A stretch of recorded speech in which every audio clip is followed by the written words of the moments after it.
हर हर महादेव। जय जय श्री राधे कृष्णा। आप सुनिए फागुन मास अध्याय 20।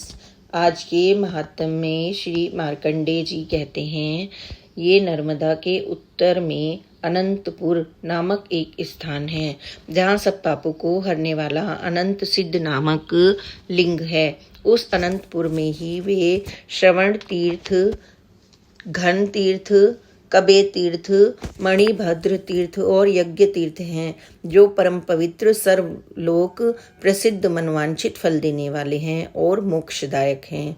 वही ऋषियों के पवित्र आश्रम भी हैं, जो सर्वदेवम और शुभ हैं। वहाँ स्वर्णम, कौशिक, अघम, शाकल, कुशा, कर्ण, शरभ, अग्नि, गर्भ यह और तथा बहुत से उत्तम व्रत का पालन करने वाले महर्षि रह रहे थे, जो तपस्या करके इस नर्मदा तीर्थ के महात्म्य में स्वर्ग लोक को प्राप्त हुए। ऋषियों में श्रेष्ठ वाल्मीकि जी ने भी इसी तीर्थ के प्रभाव से ब्रह्मा तेज से संपन्न शरीर प्राप्त किया था। इवाक, कौवल्य, दिलीप, नहुण, वेणु, राजा ययाति, अजपा और हैं। यह तथा बहुत से राजाओं ने अनंतपुर में निवास किया। इस अनंतपुर के क्षेत्र में ही नर्मदा के तट पर जो भगवान महेश्वर निवास करते हैं, उनका विधि पूर्वक पूजन करके वे सभी राजा स्वर्ग लोक को प्राप्त हुए। पर्यंत पर्वत से पश्चिम जहाँ तक अनंतपुर का क्षेत्र है, वह परम शुभ है। इसके अंदर जिसकी मृत्यु होती है, वे दान धर्म से रहित हो, तब भी 14 इंद्र के समान स्वर्गलोक में उसकी प्रतिष्ठा होती है। इसके बाद द्वीपेश्वर नामक तीर्थ है, जो व्यास तीर्थ कहलाता है। वहाँ स्नान करके मनुष्य अश्वमेव यज्ञ का फल पाता है। वह इच्छा अनुसार उत्तम फल देने वाला श्रेष्ठ तीर्थ है। दीप ऐश्वर्या कार्तिक के कृष्ण पक्ष की चतुर्दशी तिथि को उपवास करके इंद्रियों को संयम में रखते हुए भगवान शिव को स्नान जो कराता है, वह सब पापों से मुक्त होकर रुद्रलोक में सम्मानित होता है। ब्रह्मा आदि संपूर्ण देवता और तपोघन ऋषि व्यास तीर्थ में जाकर भविता आत्मा भगवान शंकर की स्तुति किया करते हैं। दूसरे जो भी सिद्ध, गंधर्व, किन्नर और नागा आदि हैं, वे नाना प्रकार के स्तोत्र से भगवान शंकर की स्तुति करते हुए कहते हैं कि जिनके हाथ में शक्ति है, जिनके समान शक्तिशाली वीर कोई दूसरा नहीं है, वे समस्त देवताओं द्वारा आराध्य और पूजित सुरश्रेष्ठ भगवान भूतनाथ, जिसको चाहे ऊंचा उठा सकते हैं, जिसे चाहे अवनीति में डाल सकते हैं, जिनके एक बाण से त्रिपुर भस्म कर दिया हो, जिनके ललाटवर्ती नेत्र द्वारा देखने मात्र से ही कामदेव भस्म हो गया हो, और जिन्होंने अपने श्रेष्ठ त्रिशूल से अंधकासुर को चीर डाला, उनके साथ भला कौन विरोध कर सकता है। जिन्होंने अपनी जटा के अग्रभाग से जल राशि की लंकापति भी रावण भी मूर्छित होकर गिर पड़ा हो, जिन्होंने समस्त देवताओं और असुरों के सामने दक्ष के यज्ञ का क्षण भर में ही विध्वंस कर डाला हो, जिनके लिंग में विग्रह के पूजन से मनुष्य मनवांछित फल प्राप्त कर लेता हो, उन भगवान शंकर के समान या उनसे बढ़कर दूसरा कौन भला देवता है, जो विधि विधान से महादेव जी की आराधना करके शक्ति शक्ति इत्यादि स्तोत्र का हर दिन प्रातः काल प्रयत्न पूर्वक पाठ या स्मरण करता है, वह भगवान शंकर का पार्षद होता है। जो इस स्तोत्र का महादेव जी के समीप पाठ करता है, उसके ऊपर व्यास, शवर, शिव जी तथा नर्मदा जी दोनों ही प्रसन्न हो जाते हैं।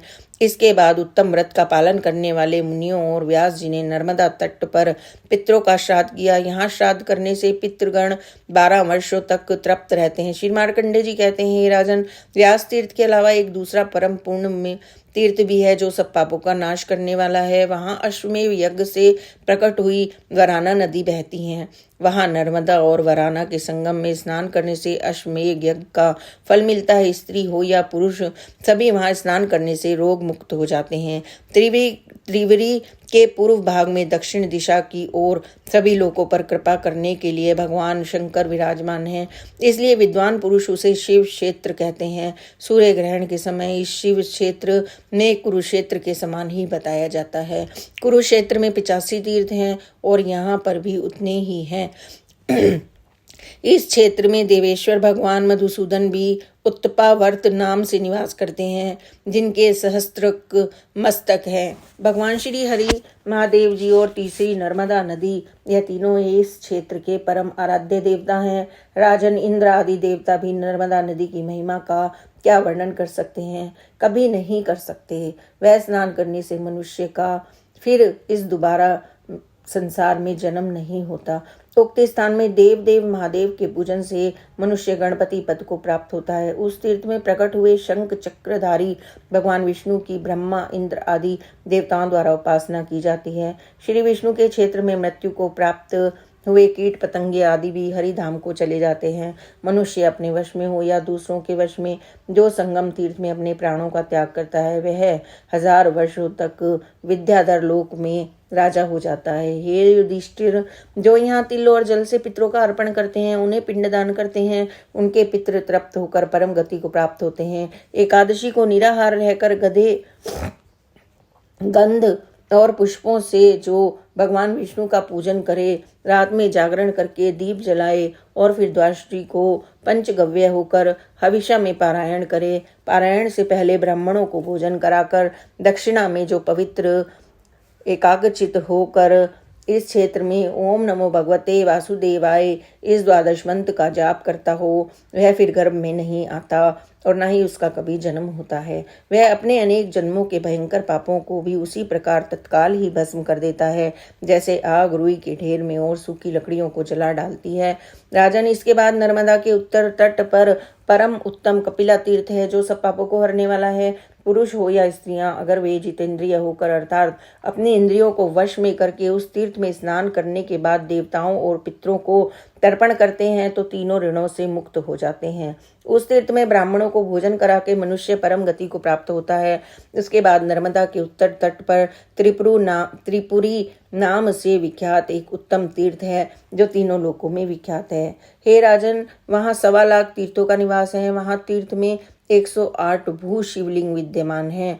यह वही स्थान है जहाँ त्रिशूलधारी देवादिदेव महादेव ने त्रिपुर को मार गिराया था। यहाँ देव देव महादेव के नाम से कीर्तन और नर्मदा जी के जल के द्वारा उनका स्नान और पूजन करने से ब्रह्म हत्या भी नष्ट हो जाती है। गंध, धूप, पुष्प, दीप और वैभव विस्तार से पूजन करने पर जो पुण्य मिलता है उसकी गणना सहस्त्र वर्षों से में भी नहीं की जा सकती।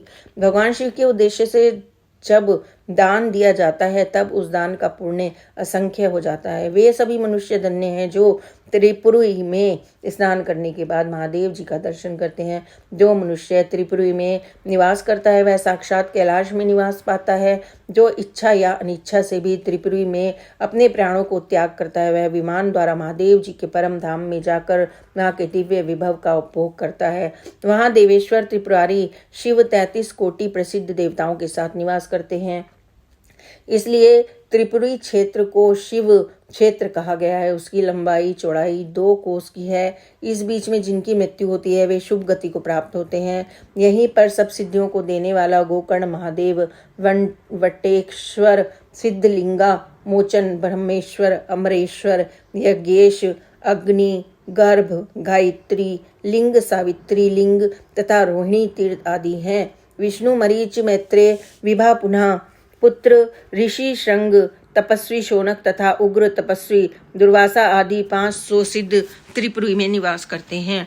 इस पुरी की स्थिति तो सहस्त्र वर्ष में भी नहीं की जा सकती जिसमें कपिल मुनि का अवतार हुआ था। वह काल संजक स्वयंभू मनवंतर प्राप्त होने पर अयोध्यापुरी में महायशस्वी मनु नामक एक चक्रवर्ती राजा हुए थे। उनका जन्म सूर्य वंश में हुआ था। उन्होंने भगवान शंकर और श्री विष्णु की आराधना की थी, अयोध्यापुरी को प्राप्त किया था और कुबेर की अलकापुरी विख्यात है। और जिस प्रकार देवराज इंद्र की अमरावती पुरी बड़ी मनोहर है, अयोध्या भी वैसे ही बड़ी शोभा संपन्न थी। वहां रहकर महाराज मनु 7 द्वीप, 9 खंड तथा पर्वतवन और कानन सहित समस्त पृथ्वी का पालन किया करते थे। एक दिन पूर्णिमा को 1 प्रहर बीत जाने के बाद राजा के कानों में आकाश में विचरने वाले विमानों की घंटियों का शब्द सुनाई पड़ा और उन संगीत और वाद्य की ध्वनि भी हो रही थी। यह देखकर और सुनकर राजा को बड़ी हैरानी हुई। वे सोचने लगे कि यह विमान किसके हैं और मेरे ही भवन के ऊपर उड़ रहे हैं और यह कितना साहस भरा काम है, ऐसे भला कौन कर सकता है। इस प्रकार सोच विचार में पड़े हुए राजा की वह रात बीत गई और सूर्योदय होने पर नित्य कर्म का अनुष्ठान पूरा करके राजश्री मनु ने विशिष्ट मुनि से कहा, हे महामने, यह मेरे महल के ऊपर किसके विमान हैं और यह किस कर्म के फल से या किस किस दान और नियम के पालन से प्राप्त होते हैं। क्षत्रिय वंश में उत्पन्न होकर जो पृथ्वी का शासन करता है वह यज्ञों का अनुष्ठान करके माता और पिता के कुल को स्वर्ग लोक में पहुंचाता है। वास्तव में तो उसी राजा का जन्म लेना सार्थक है जिसके शासन में इस भूमंडल पर किसी प्रकार का कोई पाप कर्म नहीं हो पाता। दूसरे लोग तो केवल माता पिता को कलेश देने के लिए, दुख देने के लिए ही पुत्र के रूप में जन्म ग्रहण करते हैं।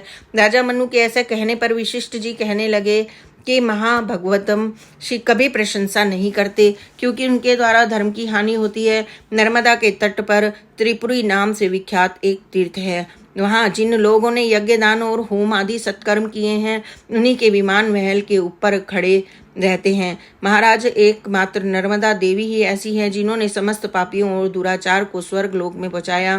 संसार समुद्र में डूबे हुए पाप से दूषित मन वाले जीवों को भी स्वर्ग लोक में पहुंचाने के लिए यह नर्मदा नदी दिव्य विमान स्वरूप है। महाभाग श्री ब्रह्मा, विष्णु और महादेव जी को छोड़कर दूसरा कोई भी एक मुख वाला पुरुष नर्मदा नदी के पुण्य का वर्णन नहीं कर सकता।